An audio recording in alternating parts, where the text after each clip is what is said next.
Good morning, everyone. Today, we're going to talk about why you need to start hoarding money ASAP. So we're going to talk about business finances mixed with personal finances because that's what we do here. Hi, everyone. I am Phylecia Jones, your host and budgetologist, and you are tuning in to Ask the Budgetologist. Now, I come to you every morning and I answer any questions you have around business, budgeting, and personal finances. And of course, we have just a little bit of fun. Now, I really focus on that very thin line that us solo business owners, we walk between business and personal finances. And today we have to have a major talk. It could be a very unpopular opinion, but right now we need to start hoarding money. So we're going to talk about that. If you have any questions, make sure you put them down in the comment box. Of course, if you need to forward this to a friend, go ahead and forward to a friend. You can also catch this show over on our channel at Keep Up with Mrs. Jones. You can also go to askthebudgetologist.com, but you can find us over at YouTube, and we are a podcast. So if you need to hear my lovely voice early in the morning when I don't have one, tune in to iTunes and download the podcast. All right, everyone. So we're just going to jump right into this. So I just need to let you know, yesterday I was kind of mentally out of it. So it is really hard committing to going live every day because some days you just ain't feeling it. But had to take a little mental break yesterday. Last week was, it was a little overwhelming with all the things that are going on. I had to pull my camera back, so that's why you get my microphone in the shot, my little fuzzy ball here. Hopefully the sound is okay, and I'm knocking the microphone everywhere, which is so not cool because that is so something I would do. I know. So we got sound. We're good. All right, let's go ahead and jump into this topic today. If you got questions, put them in the comment box. You need to start hoarding money ASAP. So for my solo business owners, my creators, my freelancers, my independent contractors, we are about to toggle this line of business and personal finances because things are about to get real. Now, I want to talk recession. Now, I don't know if a recession is coming. I cannot determine if a recession is coming. I am not a recession whisperer, but you have to really think at the global effects of what's going on right now. People are at home, businesses are not making money, people are losing jobs. Usually those are the signs and symptoms of a recession, but sometimes the recession is tied to what the stock market and the economy is doing, which are kind of two different things. So here's what I'm going to say. Some of us might already be in a personal recession, losing jobs, losing revenue. I call that just a personal recession. So sometimes I think the rest of the world may not catch up with what's already going on in people's pocketbooks. So for some of us, we are already experiencing a recession in our personal finances, in our business. If you are blessed to not have to worry about this yet, this is a big old yet. Just be blessed, okay? Because I'm about to talk to you because all of us as business owners, we are on the verge of what could be a potential recession. And I honestly believe there will be one because when the world shuts down, people start hoarding cash, people are not spending. The Fed rate is down to zero, which means they're trying to get us to spend money. They gave us all these financial packages in order for us to spend money. Those are usually the signs and symptoms of Band-Aids on top of a recession. So we're going to talk about when we feel the recession in our wallets. So as a business owner, you need to start hoarding money right now. I know it's a very unpopular decision, but the thing is, when it comes to being a business owner, your goal is to keep your business running. I mean, that's it. Your job is to keep your business running unless you want it to fold, and that's okay. That is your decision. I had the beauty of being on an amazing webinar last week, which I will share out with everyone. On this webinar last week with the CEO of FreshBooks and a former COO and CMO of Fortune 500 companies who works with small business owners right now. And I mean, he dropped some truth bombs even for me on the webinar. I was like, dang, I need to be taking notes for myself. But he said that, and what he said was true. We need to be hoarding cash as business owners, especially as small business owners. So here's what that means. You need to go line by line through everything you spend. Now, I know it sounds painful. I know you probably don't want to do it, but right now, what we came to the conclusion on this webinar is that time is not on your side. I know I sound very tired because it's 14 degrees outside and I'm cold. It's snowing here in Colorado, but time really isn't on your side. Remember, we have all these financial programs that have deadlines on them, and they are dependent on our profit and loss statements, our Schedule Cs, our S-Corp filings. They are dependent on us filing taxes. Time is not on your side. Please, my business owners, listen to me right now.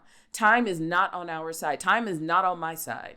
Now, I did this show for 2 years, and the one thing about personal finance and even business finances is the yeah, I'll get to it. Yeah, I'll get to it. Yeah, like, I did a little bit of it last night.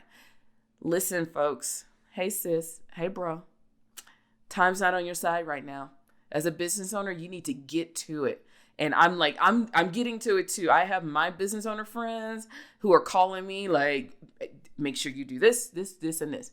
So I'm telling you, you need to get to it right now. You need to go line by line with everything that you're doing. I actually started doing it. I use Post-its. And maybe I'll do a video and I'll show you actually how I did this once before. I'll show you how I'm doing this. I went through Post-its and put everything in little categories. My 3 categories, and I talked about this last week. My 3 categories are things I need, like I have to keep paying for these.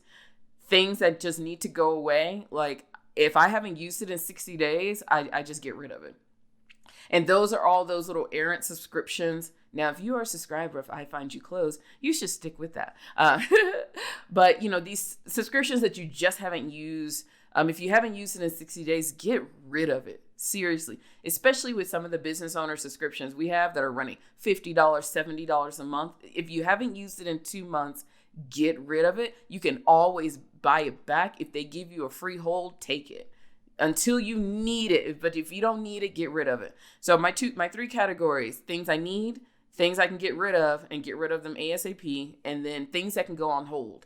There are a lot of things that I am using as a business owner that are only meant for when I'm going out into the public. I call it the wild these days. But when I go out into the public, like I have subscriptions for dresses, for when I do the TV show, for jewelry and stuff when I go out and speak. I don't need that right now. I've already put some of them on hold. I've canceled some of them. I said, I'll come back to you when I can go out. And as a side note, it is hilarious when you call to cancel your subscription for dresses. And they're like, so why aren't you using these anymore? And I was like, you know what's going on. They were like, yeah, I'm supposed to ask this question. I was like, you already know what's going on, girl. Don't even go there with me. And this is the first time where you can call your customer service and everybody knows exactly what's going on in the world. All right. If you have any questions, please pop them down in the comment box. Any questions about this, but for those of you who are coming in right now, I am Phylecia Jones I am Phylecia Jones, and you're watching Ask the Budgetologist. And today's topic is you need to hoard money ASAP. And we're going to talk about business and personal finances for my solo business owners out there, my creators, my freelancers, independent contractors, gig workers, whatever word I need to call you, I'm talking to you. Self-employed. You need to start hoarding money right now. You need to go line by line through your expenses.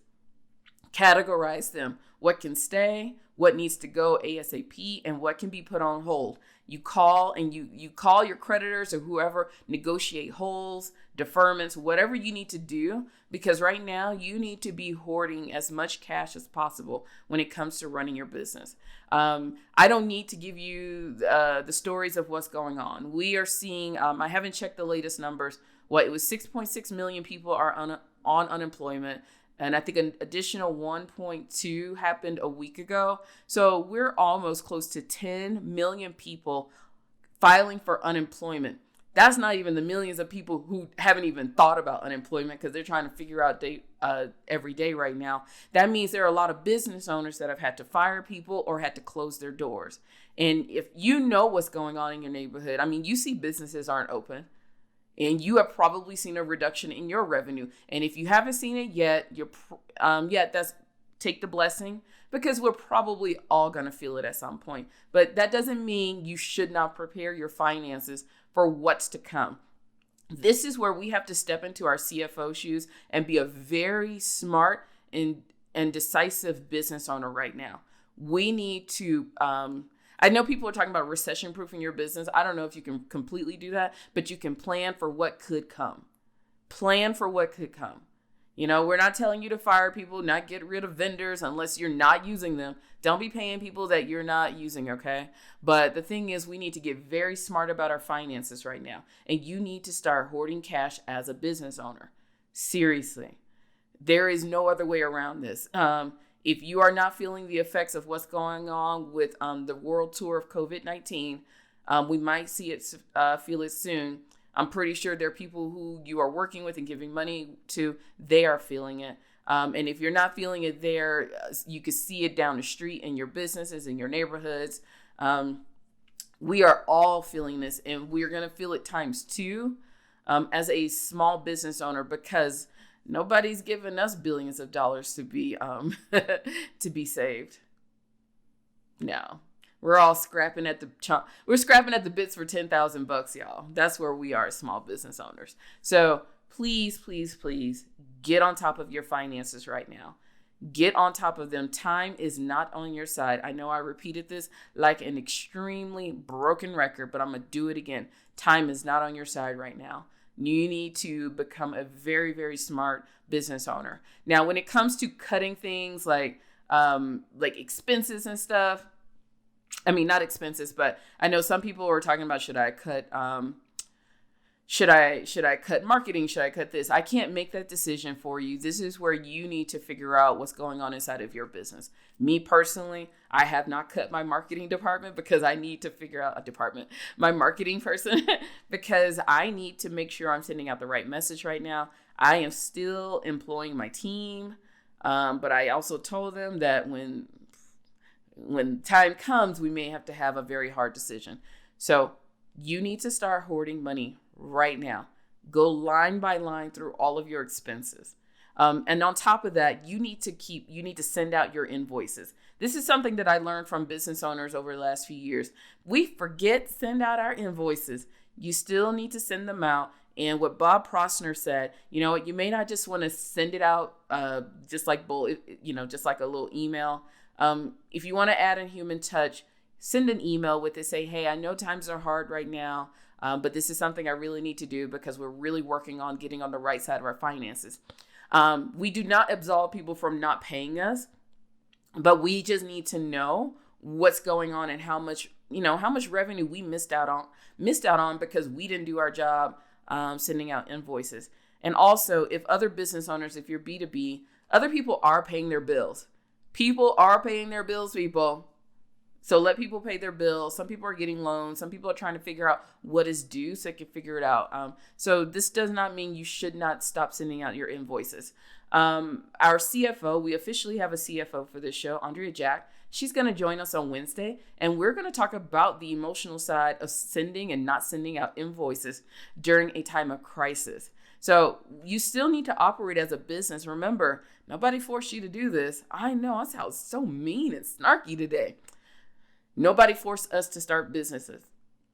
And this is the hard part about running a business.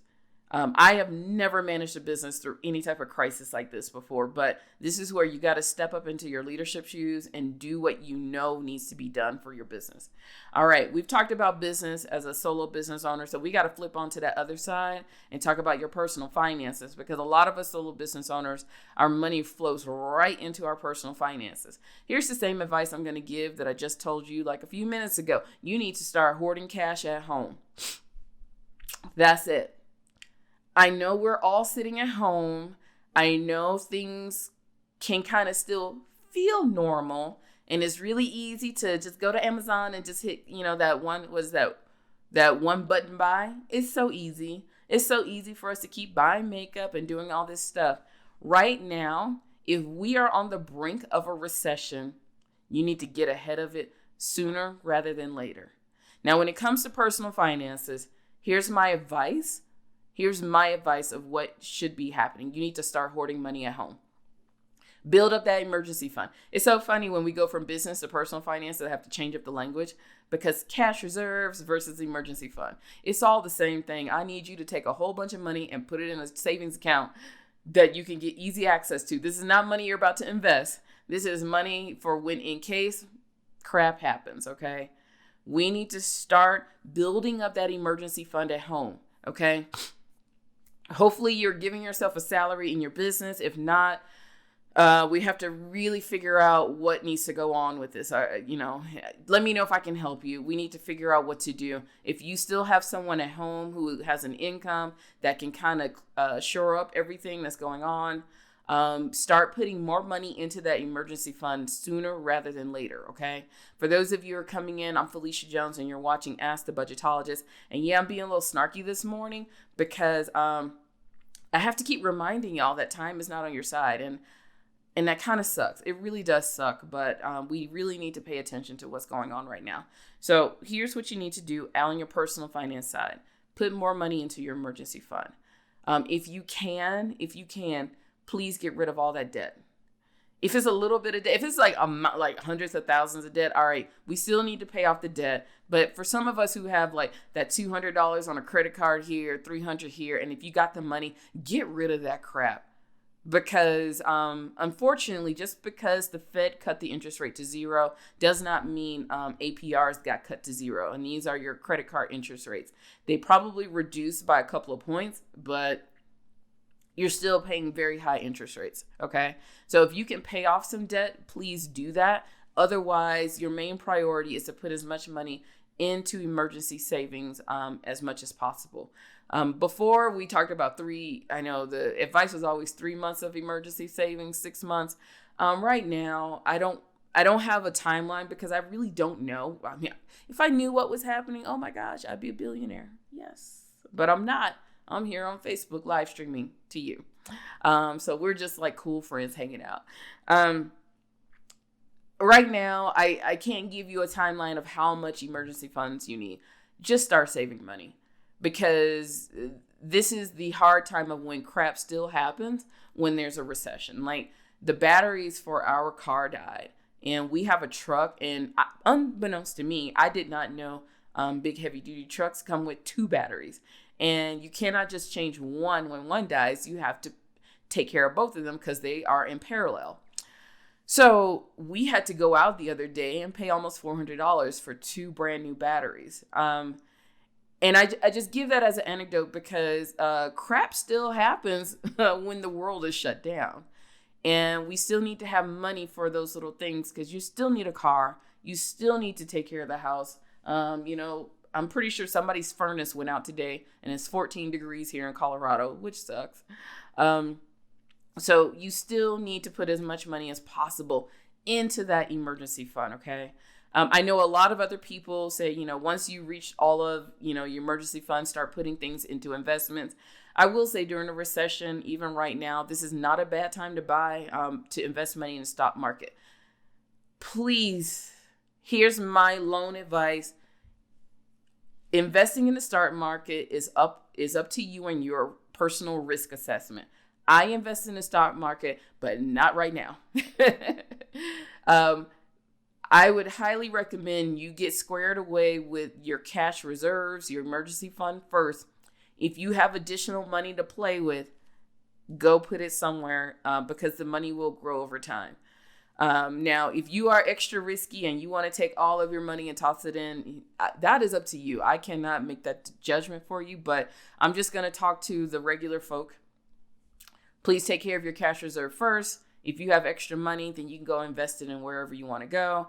But everything, it really is up to your personal risk assessment. Whatever you can handle, you need to do that. And if you can't handle all of that risk, don't do anything. Like my husband cannot handle that much risk. It would freak him out. Me, I can handle a little bit. So, all right, y'all. We've talked a lot. I'm hitting the 20-minute mark here. So we've talked about the business and personal finances.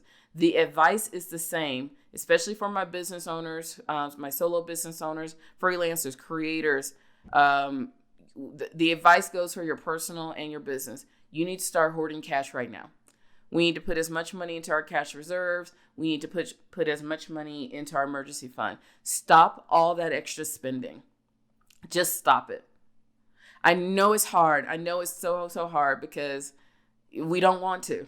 I mean, that's just it. We don't want to. But you need to go line by line with your business expenses, even with your personal. And like I said, categorize them. Things you absolutely must keep paying. Things that you need to get rid of. I'm sorry, if you have not used something and you're paying for it and you haven't used it since February, get rid of it. Don't do I hope to get there. Hey, Danielle, how you doing? I hope to pay for, no, just get rid of it. These people will take your money on the other side. Trust me. And if you can put things on hold, defer it, put it on hold, call your creditors, negotiate like crazy. You're a business owner. Hopefully your negotiation skills are up because you're going to need them right now because you need to start negotiating just about everything. Same thing in your personal expenses as well. Please start hoarding cash because if we're on the verge of a recession, I would prefer that you are better prepared than some people. And I know it sucks. I know it sucks that we might be leaving some people behind. But right now, you really need to pay attention, especially if you are a business owner. You have clients, you have vendors. Some of you have employees that are depending on you. And the best advice that Bob Prosner gave on that FreshBooks webinar, in which I'm going to post, they're going to send it to me, I'm going to post. He said the problem that a lot of business owners are having right now is that they don't understand the difference between empathy and sympathy. He says there are business owners that are very empathetic with their employees and with their vendors, and they understand what's happening, but they also know that they understand they're running a business. That's the empathy side, and I'm probably butchering his analogy. But he said on the sympathy side, we have a lot of business owners that are in the muck. They're crying. They're giving away everything to support their employees, which is not a bad thing. But when he was saying that when you are in this place of sympathy, you are not able to run your business the way you can, and then your business will eventually fold. So I would just say for us as small business owners, let's make sure we can sympathize with people, but we need to, when it comes to business, we need to be in empathy mode. We understand that these decisions we're making are hard. We understand that it is not how we want to operate business. We understand that, when business is easy, oh Lord, things are easy. But we also understand that we need to be in a spot where we understand that business still has to keep going, and we have to make those hard decisions. So go cut your expenses, do whatever you need to do. Please do it ASAP. Time is not on your side when it comes to this one. And I know some of you might say, Phylecia, you're wrong. The world's going to be perfect come May 1st. Okay. It might. I want to be proven wrong. But we also got to realize with nearly 10 million people out of work, with tons of businesses that are folding, even if the world opened back on May 1st, the economy is still going to take a long time to get back to what we are used to. And it may never get back there. So you need to be prepared with your business and personal finances. All right, my small business owners, my freelancers, my creators, my podcasters, hey Danielle, my authors, all of you, my side hustlers, all of us who do this on our own, sole proprietors, LLCs, whatever you want to call yourself, self-employed. If you need help, please reach out. Please reach out. I am here. Put your questions in the comment box. If you have anything, hey Bethany, how you doing? If you need help with anything, let me know. I'm bringing in our official CFO, Andrea Jack, on Wednesday. She is an accountant, a CPA, all of those fancy things. She went to school for it, all that stuff. We're going to bring her in to kind of keep helping us out. Just get on top of this, y'all. Please get on top of this. I do not want any of you to fail. I really don't want any of you to fail. I just want you to be really, really smart right now. So take care of yourself. Hopefully it's not 14 degrees where you are. Can you eye roll and side eye the weather? Does the weather even care what I think? I don't know. Hopefully the weather is nice where you are. Go jump on your finances. Taxes are not due on the 15th, but you should still do your taxes. They've been moved out to June 15th, but still do your taxes. Business owners, still do them. because that's going to determine if you get that little $1,200 check in the mail. But go ahead and do your taxes, get on top of your numbers, and start being the leader and the CFO your business needs right now. So take care. Happy budgeting. I'm going to bring my button over here so I can sign off properly. Take care. Happy budgeting. I'll see you bright and early tomorrow. Bye.